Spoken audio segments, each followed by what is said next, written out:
Healings பெற்றுக்கொள்ளணும்னா அது வந்து பாருங்க 1000 பேர் உங்களுக்காக ஜெபிக்கலாம். ஆனால் நீங்கள் நடக்கும்போது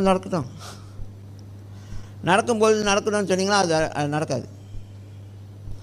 1000 பேர் உங்களுக்காக ஜெபிக்கிறாங்கங்களா, அந்த நேரத்தில் நீங்கள் பார்ப்போம், இந்த நேரத்தில் இந்த தடவை 1000 பேர் ஜெபிக்கிறாங்க, நடந்தால் நல்லது.